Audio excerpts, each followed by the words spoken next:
Hi, folks. I hope that all is going well with you. Thanks for taking the time to check out a new YouTube channel. This is Collect Baseball 99, a channel that's going to be devoted towards the stories around collecting baseball cards and memorabilia, what goes behind the items that we choose for our collections. And I thought that one way to start things out would be to look at collecting Babe Ruth. Babe Ruth is perhaps the biggest icon in baseball history, right? And if you talk to someone, whether they are a baseball fan or not, and you tell them that you collect baseball, I think it's pretty clear that you could expect to get a question like, well, do you have any Babe Ruth in your collection thrown your way? I can remember being a young collector, 10, 12 years old, and going into my local card shop. And the card that captivated my attention that I still remember was a 1933 Gaudy Ruth, a card that was way too expensive for me then and still is today. But it was something I always wanted for my collection. I wanted to have Babe Ruth as a part of my baseball collection. And so when my son was going to be born, I decided I've got to get a Ruth. I'm going to put a Ruth in my collection. It's going to be something that I pass down to my son, but I wasn't willing to break the bank to do it. So I came across this card, 1932 Sanella Margarine Babe Ruth. It's a pretty affordable card, even in this PSA 4, which is, I think, a pretty good looking card. It's got a lot of eye appeal to it. You see Ruth there in a nice action shot, and put that in my collection at that time, something that I wanted to hold on to and have for my son. So that was my original from his playing days Babe Ruth issue to get into my collection. Since then, have looked at other things, and of course, never hurts to have more Ruth in the collection as long as you can afford it.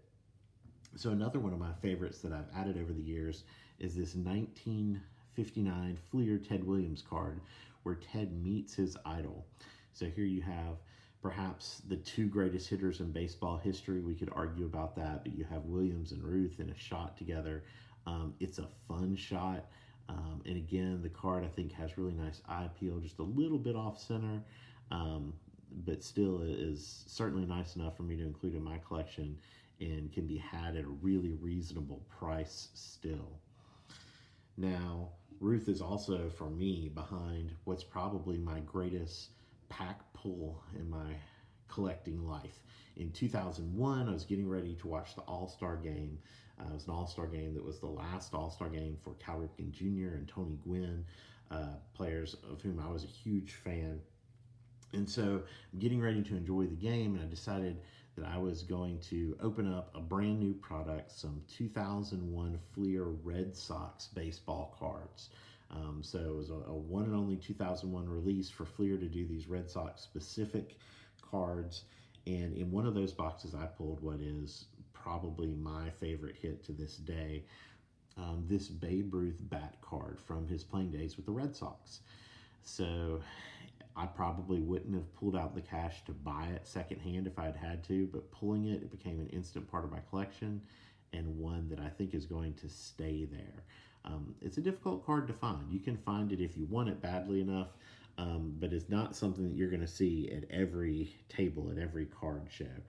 So that's one that I'm pretty happy with and I'm pretty proud to have in my collection.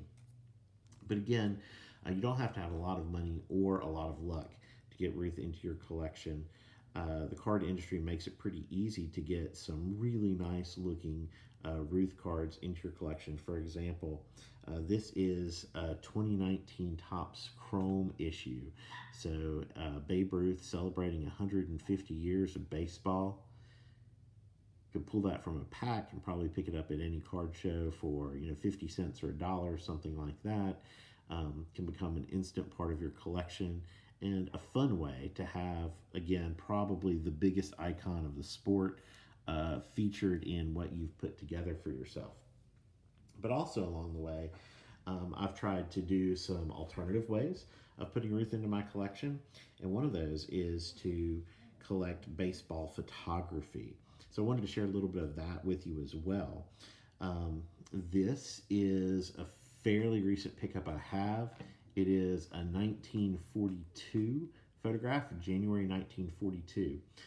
This, I believe, is what we should call a Type 3 photograph. So this is a second generation photo. This isn't the original. And how do I know that? Well, I have the Associated Press caption here that's actually a part of the photograph itself. If this were an original generation photo, it would just be the photo and it wouldn't have this part. But I love having this documentation along with the photo. So this is what is called a Type 3 photograph. This would have been made within 2 years of the original, but it includes this really nice bit of information. So I know now that this is from January of 1921. Ruth had been in the hospital for a couple of weeks earlier that month, and he is now getting ready to leave on vacation, recovering from a nervous disorder, it said. So he's going upstate into New York to do, quote, some hunting, hiking, and living in the woods, which is pretty exciting to think about. And then I was also fortunate enough to add in this photograph of Ruth and his wife. And what makes this photograph so exciting for me is it's another Type 3. So I've got that Associated Press bit of information down at the bottom. And what I learned here is this is also from 1942. This is from April 27th. And again, Ruth is struggling with his health at this point. He is recovering from a siege of pneumonia.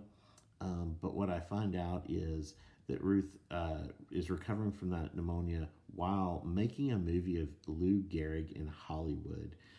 So this photograph immediately gets associated with Pride of the Yankees and Ruth's appearance in that movie, which I think is really exciting and is something that I love having in my collection.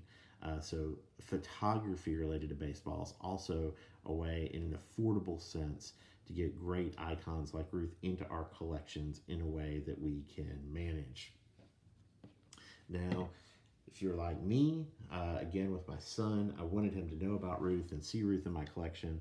I also wanted him to know that there was baseball before Babe Ruth and there were baseball icons before Babe Ruth.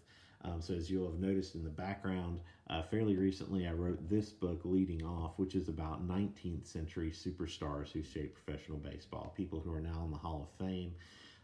It provides 18 biographies of those early players, so that those of us who are interested in baseball history and young fans of baseball can really learn more about the early days of the sport. If you're interested in the book, you can find it on Amazon.com, or I sell signed copies of it on eBay. But really, Ruth is such a huge icon in baseball in the early part of the 20th century that if you can find him a way to work him into your collection, I absolutely recommend that you do it.